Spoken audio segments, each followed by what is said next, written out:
Hello, my loyal readers and followers. Welcome to the new moon in Cancer.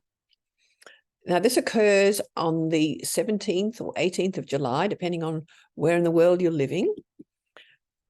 And closely following the new moon, we have a shift in the nodal axis from Taurus, Scorpio to Aries, Libra. Our major outer planets, except for Uranus, are currently retrograde, allowing time for reflection and review. It's midwinter here in the southern hemisphere, and time for us to withdraw and reflect so we can be ready when the energy changes and we become more active in the spring and the summer. Are you or your pets over-medicated and undernourished? WHO continues to be an issue for our freedom, being now dominated by political and financial interests and without concern for the people it purports to represent. The voice also continues to be a subject of animated discussion and has been the hallmarks of dividing us. It has the hallmarks of dividing us. AI is becoming a topic of interest. You may like to watch this video with Tucker Carlson and Elon Musk discussing Elon's involvement with Twitter and his views of freedom of speech. So let's start with the new moon in Cancer. It occurs in Australia on the 18th of July, that is tomorrow morning, early Tuesday morning, in the early hours of the morning at 24 degrees Cancer. And it is opposed by Pluto in Capricorn. Pluto is also midpoint the nodes, and this configuration forms what we call a grand cross in cardinal signs. So it's about action is required. The new moon is sextile Uranus, a favorable and, a good connection for making new moves and new activities, and trine Neptune, which is favorable for creating something new and going forward. So what does all this mean? With Pluto opposition to the new moon, does it indicate that more of what has not been serving the people will be exposed? Pluto's role in Capricorn has been to dig out the dirt and expose practices that no longer serve the people. Cancer represents, amongst many things, our emotional energy, our nurturing instincts, our connection with our mother, our home, and our digestion. Of these aspects of your life, what is there that needs releasing and rebalancing? Are you emotionally fixated with something that you cannot control? Oh, just let it go. Get help if you need it. Do you need to make peace with your mother? If she is still alive, have that difficult conversation with love.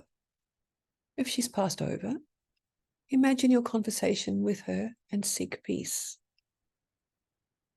Are you experiencing issues with your digestion? What adjustments do you think you can make to your diet to address your digestion? Seek professional help if necessary. Or are those issues related to stress? Move that on either by choosing not to stress, which is not always easy, or get help to manage it. Steady, controlled breathing works well, and maybe also yoga. I can recommend all of those. You will have a better understanding of how the new moon affects you if you know which sector of your chart the new moon occurs.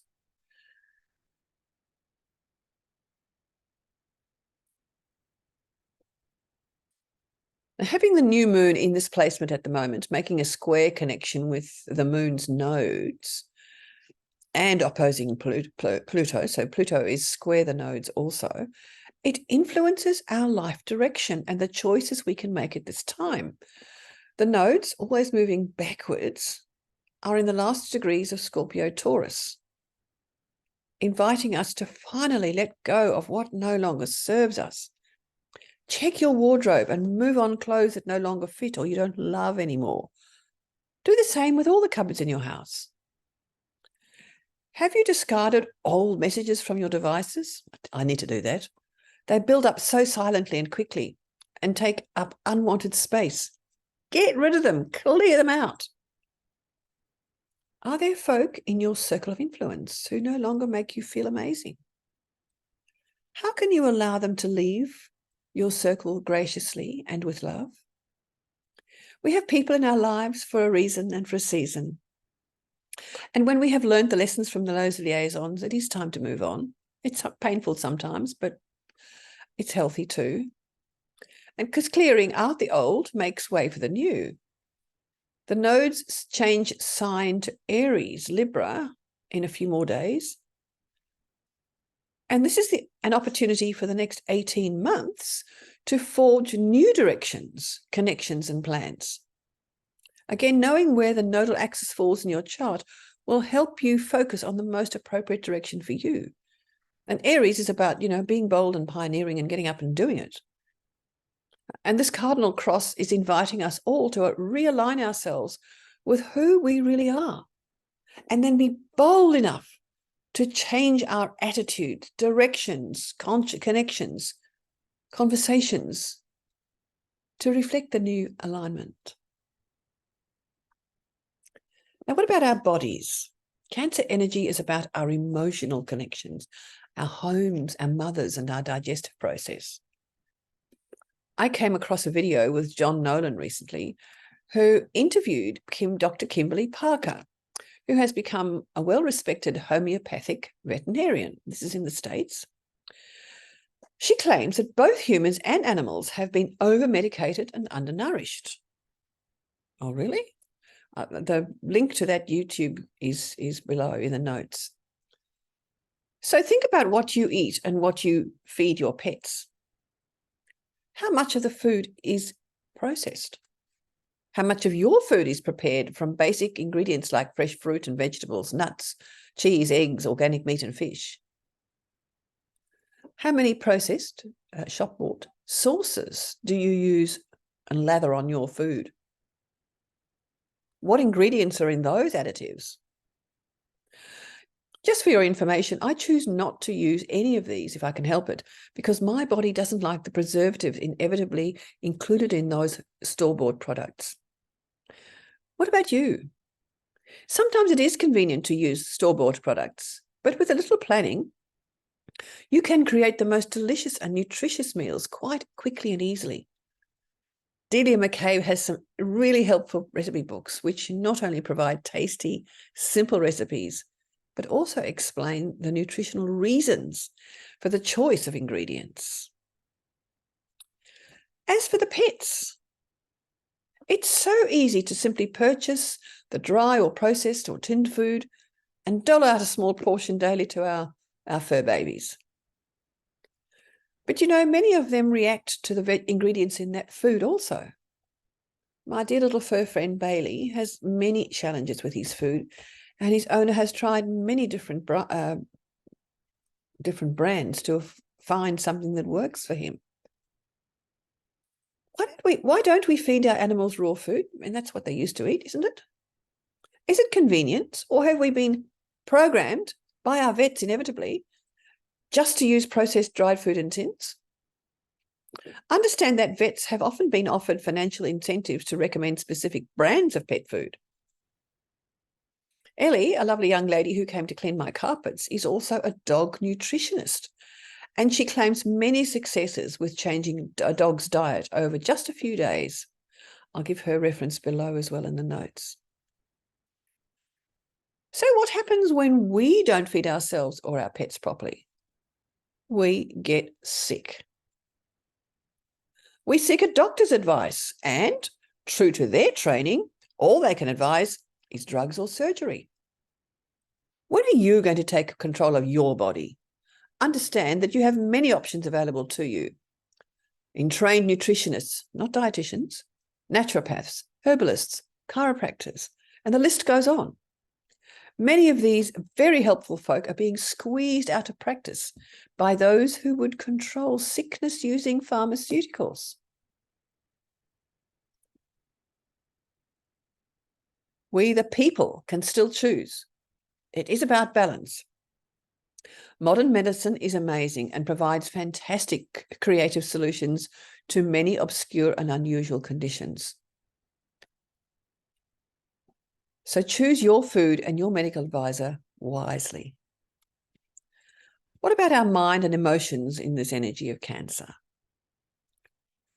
At this time, we can be more acutely aware of our emotional needs, our moods, our feelings for ourselves and for others. And if you are one of those who have hidden your sensitivities and feelings, it's time to allow them to surface, to acknowledge them, and to honor them. It's part of being human.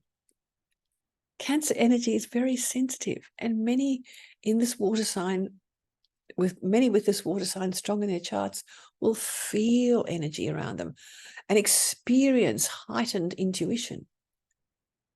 So now is the time to balance the intuition, the moon, with the knowing from your lived experiences, Pluto in Capricorn. It is this aspect of being human that AI has not yet been able to program. Our feelings and intuitiveness cannot be programmed. But we can use our intuition to recognize what is AI when we encounter that energy in electronic media and whatever else the programmers decide to create. More on AI another time, probably in the energy of Virgo. But no, this newsletter, this broadcast is not AI generated. I have yet to play with ChatGPT or anything else. Hey, if I were, would you recognize the difference? The discussion about intuition leads me to mention a book entitled The Leopard Warrior, which I have recently read.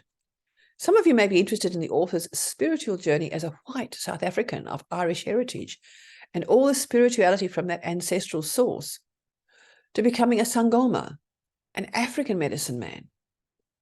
For Sangomas, their inspiration comes from dreams, music, and nature.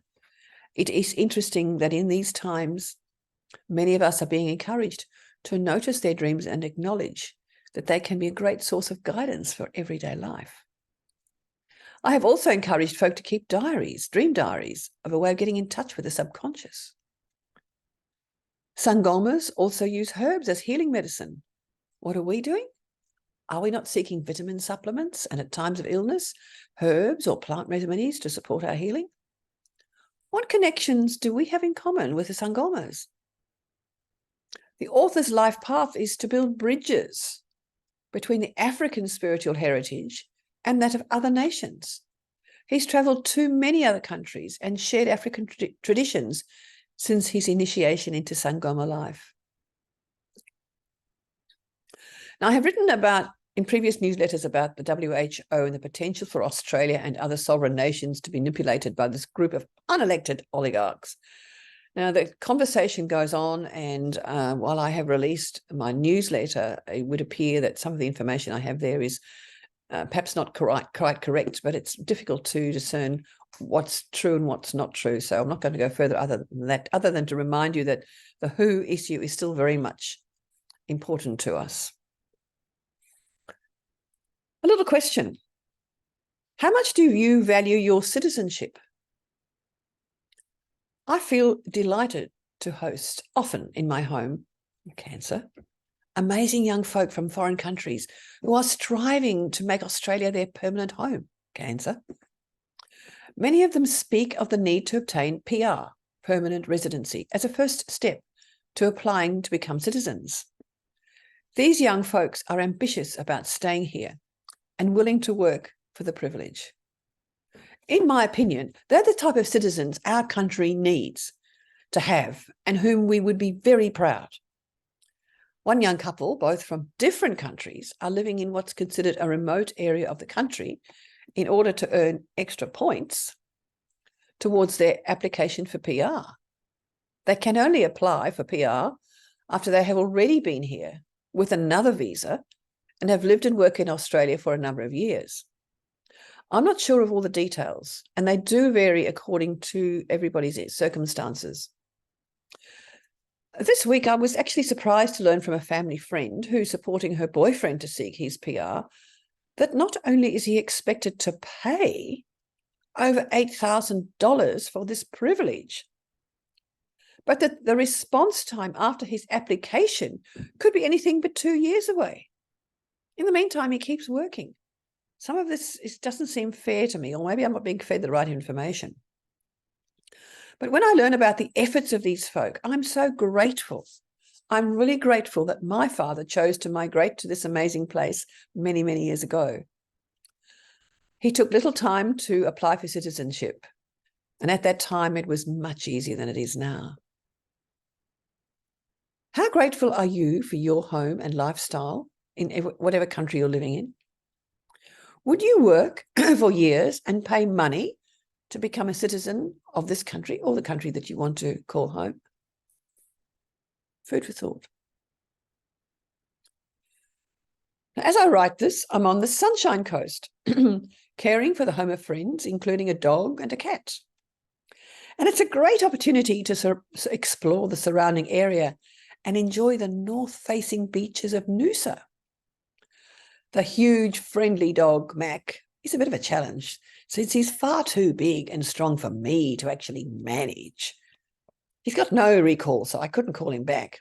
And there's no way I could control him if he took after another dog or a smell or whatever. Last year this time, I injured my shoulder from hanging on to another huge, friendly dog who took off unexpectedly with me trailing behind on the ground. The shoulder's nearly mended. I don't want to do it again. The pretty cat, a lovely soft grey colour, is very chatty and he was keen to sleep with me at night, but sorry, Clyde, while I would enjoy your warmth and purring, your fur may aggravate my asthma. But you know, this time away from home allows me to appreciate how much I enjoy having folk around me where I live. At the same time, the quiet is enabling me to consider what change of direction and actions I need to make with this new moon and change of nodal axis, because this nodal axis really falls in my 10th and my 4th house, so my house of public persona and my home. So I'm going to leave you with that food for thought. I think what you might need to change, and share if you'd like to. Have a wonderful month until next time. Bye for now.